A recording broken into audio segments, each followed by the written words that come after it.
Good morning, students. Here Ranbir Sharma, your science teacher. We were doing first chapter, agriculture and crops. In agriculture and crops, yesterday we were doing about weeding, weedicides, herbicides. These are the words which are doing yesterday. Today we will discuss about the protection of crops. Protection of crops के बारे में पढ़ेंगे कि फसलों को protect कैसे किया जाता है, उनको बचाया कैसे जा सकता है। किस किस से बचाएंगे बेटा? बहुत तरह के जीव होते हैं, कई बार पक्षी भी ऐसे होते हैं जो फसलों को खा जाते हैं। कई बार ऐसी ऐसी बीमारियां लग जाती हैं जो फसलों को नष्ट कर देती हैं, उनकी क्वालिटी को घटा देती हैं। ठीक है, आज पढ़ेंगे हम protection of crops. Providing water and nutrition does not ensure a good harvest. कहते हैं सिर्फ वाटर और न्यूट्रिएंट्स मतलब पोषक तत्व देना ही ये नहीं कहता कि अच्छी फसल हुई है। ठीक है, अच्छी हार्वेस्टिंग हुई है। Crops have to be protected against diseases, pest and weeds. कहते हैं फसल को बचाना भी पड़ता है, किससे? बीमारियों से।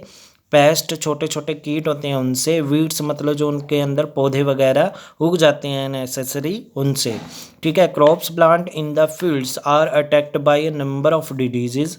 कहते हैं जो क्रॉप्स प्लांट होते हैं खेत में, उनके ऊपर आक्रमण किए जाते हैं बहुत तरह की बीमारियों के द्वारा, which lead to considerable crop loss, जिससे फसल का बहुत ज़्यादा मात्रा में लॉस होता है। These diseases are caused by fungi, bacteria and virus. कहते हैं ये बीमारियां होती हैं वो किसके कारण होती हैं? तो फंगी के कारण होती है, या बैक्टीरिया के कारण होती है, या वायरस के कारण होती है। ठीक है, शैवाल वगैरह होती हैं बेटा जो, उनके द्वारा होते हैं।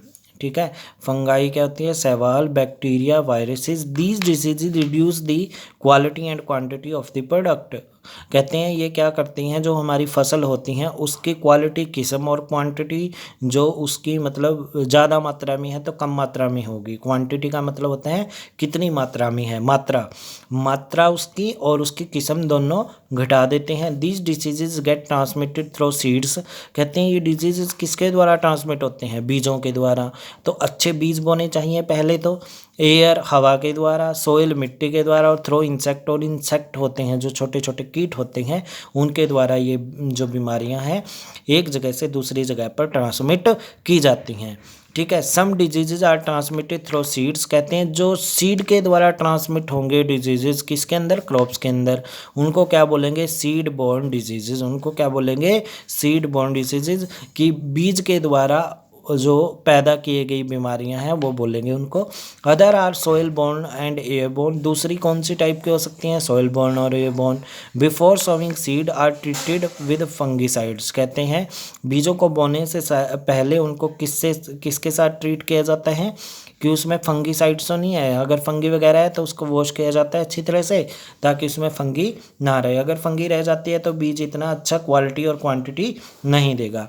Lime, sulphur, borax etcetera are commonly used fungicides. कहते हैं किसके अंदर धोया जाता है फिर उनको? लाइम वाटर के अंदर, सल्फर के अंदर, बोरेक्स के अंदर। ये वाली चीज़ें हैं उनके साथ फंगिसाइड्स बोलते हैं जिसको, जिससे फंगी उतर जाती है। ठीक है, फंगी का मतलब होता है बेटा उनको छोटी छोटी क्या लग जाना, जैसे आपने देखा होगा गुद्दा सा चढ़ जाता है उनके ऊपर, वो वाली चीज़ें। ठीक है, वो उसको फंगी बोला जाता है। High yielding variety of crops are also attacked by a pest. कहते हैं हाई यील्डिंग वैरायटीज़, कहते हैं जो ज़्यादा मात्रा में फसल देती हैं वो उस तरह की फसलें होती हैं जो उन पे अटैक ज़्यादा पेस्ट के द्वारा किया जाता है। For example locusts fly in the swarm. कहते हैं लोकस्ट्स फ्लाई होती है स्वाम में, and eat leaves and destroy vast area of sugar केन।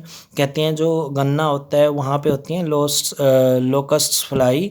वो क्या करती हैं बेटा? शुगर केन होता है ना जो गन्ना होता है, और जो वीट गेहूँ होती है क्रॉप्स, उनको नष्ट कर देती हैं पूरी तरह से, क्योंकि उनके पत्ते वगैरह को खा जाती हैं वो।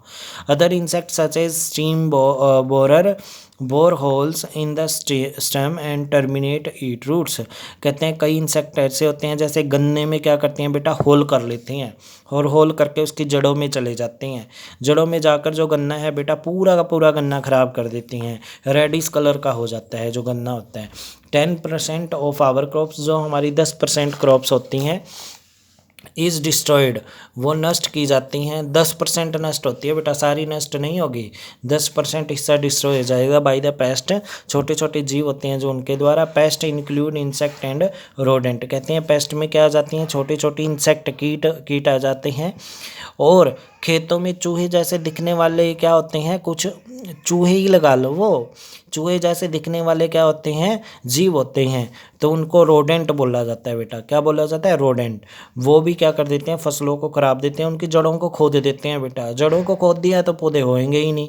Pesticide are separate to kill the pest as well as their eggs and larva but do not effect the main crop plant, कहते हैं पेस्टिसाइड स्प्रे किए जाते हैं, उनसे जो पेस्ट वगैरह है और उनके अंडे हैं या लार्वा है जो, वो तो मर जाता है बेटा। यहाँ पे 3 चीज़ें दी गई हैं। पेस्ट, जो बड़े पेस्ट हैं, बड़े जीव हैं, उनके अंडे जो उन्होंने अंडे दिए हैं, अंडे के बाद छोटे छोटे क्या बन जाते हैं, जीव बन जाते हैं।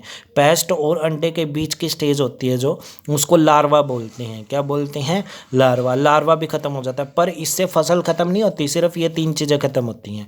Pesticide are use in a suitable recommended dosages at appropriate time of the life cycle certain pest to control their population, कहते हैं पेस्टिसाइड है जो सुटेबल मात्रा में ज़रूरत पड़ती है इसकी, और एक प्रॉपर अप्रोप्रिएट टाइम है। अप्रोप्रिएट टाइम में जैसे अब फसल बड़ी हो गई तभी ज़रूरत पड़ेगी ना। अब छोटी फसलों में थोड़ी लगाएंगे उनको, क्योंकि तो छोटी फसलों में तो गेहूं वगैरह है ही नहीं है, तो उनको ख़राब करने का डर थोड़ा कम रहता है। जब थोड़ी बड़ी हो जाती है फसल, फिर उसमें क्या किया जाता है, स्प्रे वगैरह किया जाता है। तो ये लाइफ साइकिल है जो सर्टेन का, इसको कंट्रोल करने के लिए, इनकी पॉपुलेशन को कंट्रोल करने के लिए क्या किया जाता है, पेस्टिसाइड का उपयोग किया जाता है। DDT, BHC, Rogor, malathion etcetera are the common example of pesticide. Pesticide के common example DDT, BHC, Rogor, Roger भी बोल सकते हैं इसको, malathion.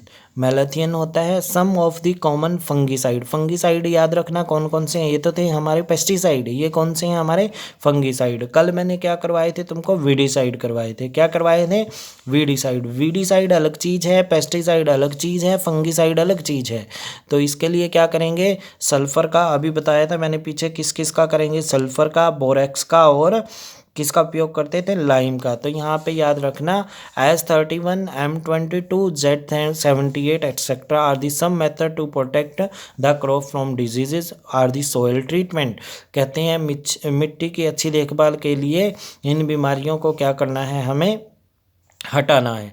Destruction of the alternate host following the crops rotation, कहते हैं दूसरे तरह के मतलब लॉस के लिए हमें क्या करना चाहिए, फसलों को बदल बदल कर बोना चाहिए, क्रॉप रोटेशन मेथड यूज़ करना चाहिए।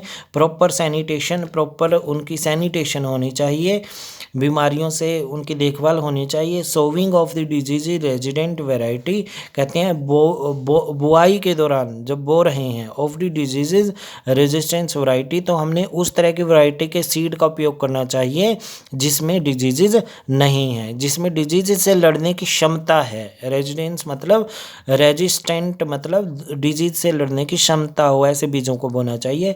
Uprooting and burning of disease plant, कहते हैं जो डिजीज प्लांट है उनको उखाड़ कर फेंक देना चाहिए या उनको जला देना चाहिए। किससे जलाएंगे बेटा, ये दवाइयाँ छिड़क कर, ठीक है। तो आज के लिए हम इतना ही करेंगे। Okay dear students, have a nice day.